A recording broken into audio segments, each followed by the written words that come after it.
اسلامی روایت میں آب حیات کی تفصیلی وضاحت، تعارف، تصور اور اس کا ماخذ۔ آب حیات ایک فارسی اصطلاح ہے جس کا مطلب زندگی کا پانی ہے۔ یہ ایک ایسے افسانوی چشمے یا فوارے کی طرف اشارہ کرتا ہے جس کے بارے میں مانا جاتا ہے کہ جو کوئی اس کا پانی پی لے اسے ہمیشہ کی زندگی مل جاتی ہے۔ یہ سمجھنا انتہائی ضروری ہے کہ لفظ آب حیات براہ راست قرآن مجید یا نبی اکرم صلی اللہ علیہ وسلم کی کسی مستند حدیث میں موجود نہیں ہے، بلکہ یہ تصور قرآن مجید میں بیان کردہ ایک اہم واقعے کی تشریحات اور تفاسیر سے اخذ کیا گیا ہے، جس کا ذکر بنیادی طور پر سورۃ الکہف یعنی باب 18 میں ملتا ہے۔ اسلام میں آب حیات کی پوری روایت دو مرکزی شخصیات کے گرد گھومتی ہے، حضرت موسیٰ علیہ السلام اور حضرت خضر علیہ السلام، اللہ کے نیک بندے۔ بہرحال قرآنی بنیاد حضرت موسیٰ کا سفر اور مچھلی کا واقعہ ہے۔ یہ واقعہ سورۃ الکہف کی آیات 60 سے 82 میں تفصیل سے بیان ہوا ہے۔ اللہ تعالیٰ نے حضرت موسیٰ علیہ السلام کو حکم دیا کہ وہ ایک ایسے شخص کو تلاش کریں جس کے پاس ایک خاص قسم کا علم ہے جو خود حضرت موسیٰ علیہ السلام کے پاس نہیں تھا۔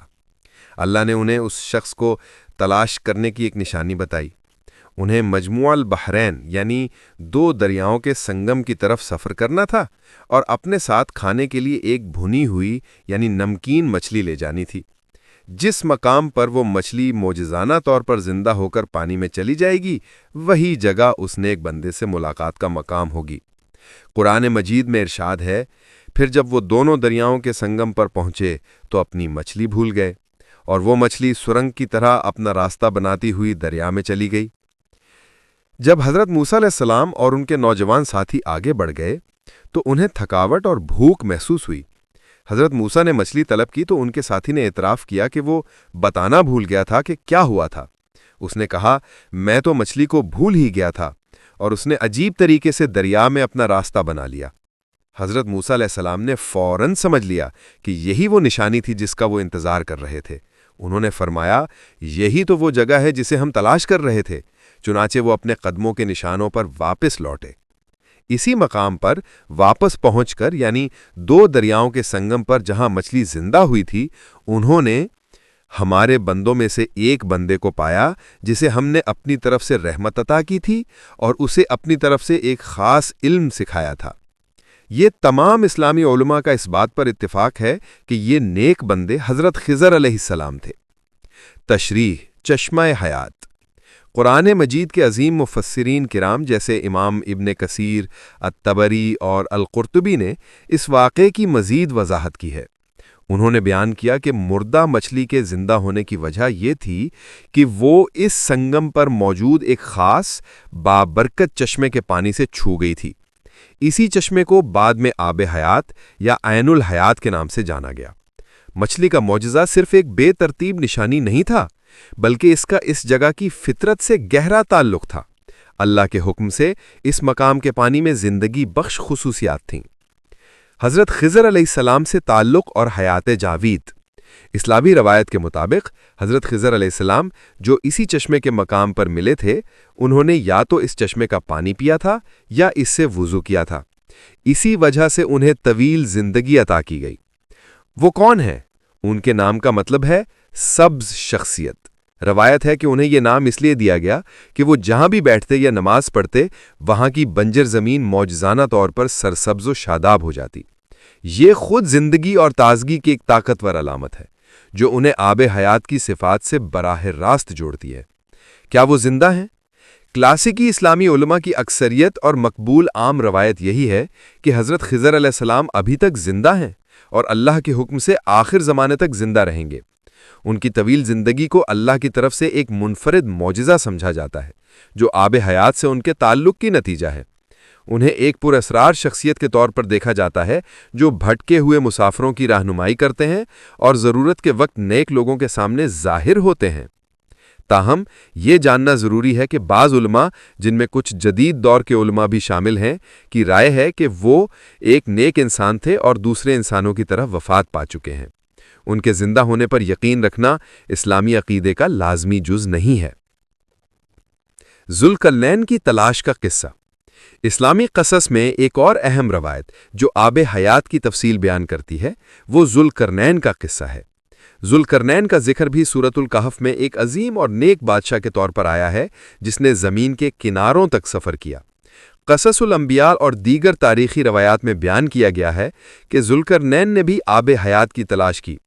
انہوں نے ایک وسیع و عریض ویران علاقے جسے ارض ظلمات کہا جاتا ہے کی طرف ایک مہم شروع کی۔ اس خطرناک سفر میں ان کے رہنما حضرت خضر ہی تھے۔ روایت کے مطابق لشکر تاریکی میں ایک دوسرے سے بچھڑ گیا۔ حضرت خضر علیہ السلام جنہیں اللہ کی طرف سے رہنمائی مل رہی تھی اتفاقاً اس چشمے تک پہنچ گئے اور اس کا پانی پی لیا، جبکہ ذوالقرنین اور ان کا باقی لشکر اس سے محروم رہا۔ یہ قصہ ایک گہرا اخلاقی سبق دیتا ہے۔ یہ ظاہر کرتا ہے کہ طویل زندگی کا یہ خاص تحفہ صرف اللہ کی طرف سے حضرت خضر علیہ السلام کے لیے مقدر تھا۔ یہ کوئی ایسی چیز نہیں تھی جسے ذوالقرنین جیسے عظیم اور نیک بادشاہ بھی اپنی طاقت، دولت یا فتح کے ذریعے حاصل کر سکتے تھے۔ گہرا روحانی مفہوم۔ ایک حقیقی چشمے کی لغوی تشریح سے ہٹ کر علماء نے آب حیات کے گہرے علامتی مفہوم کی بھی وضاحت کی ہے۔ حقیقی زندگی الہی علم ہے۔ اس قصے کا آغاز حضرت موسیٰ علیہ السلام کی ایک اعلیٰ علم یعنی علم لدنی براہ راست اللہ کی طرف سے دیا گیا علم کی تلاش سے ہوتا ہے۔ لہٰذا زندگی بخشنے والا پانی اس الہی حکمت کی علامت ہے جو ایک مردہ یا جاہل دل کو زندہ کر دیتی ہے۔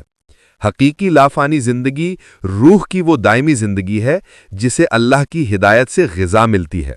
حضرت خضر علیہ السلام اس علم کے حامل تھے جس کی وجہ سے وہ اس کی زندگی بخش خصوصیات کا مجسمہ مظہر ہے۔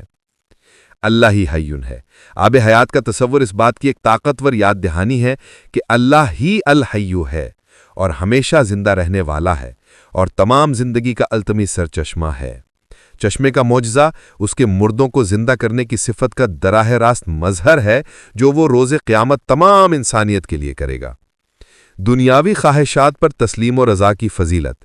ذوالقرنین وہ گہرا بادشاہ جس نے چشمے کو تلاش کیا اور ناکام رہا، اور حضرت خضر علیہ السلام وہ عاجز بندے جنہوں نے اسے پا لیا، کے درمیان فرق یہ سکھاتا ہے کہ اللہ کی سب سے بڑی نعمتیں دنیاوی طاقت والوں کو نہیں بلکہ انہیں عطا کی جاتی ہیں جن میں تقوی، عاجزی اور اس کی مرضی کے سامنے مکمل سر تسلیم خم کرنے کا جذبہ ہو۔ خلاصہ یہ کہ آب حیات کا تصور اسلامی روایت میں گہرائی سے پیوست ہے، اگرچہ اس کا آغاز قرآن میں بیان کردہ ایک حقیقی واقعہ یعنی مچھلی کے زندہ ہونے سے ہوتا ہے، لیکن اس کی میراث لغوی اور علامتی دونوں معنوں سے مالا مال ہے۔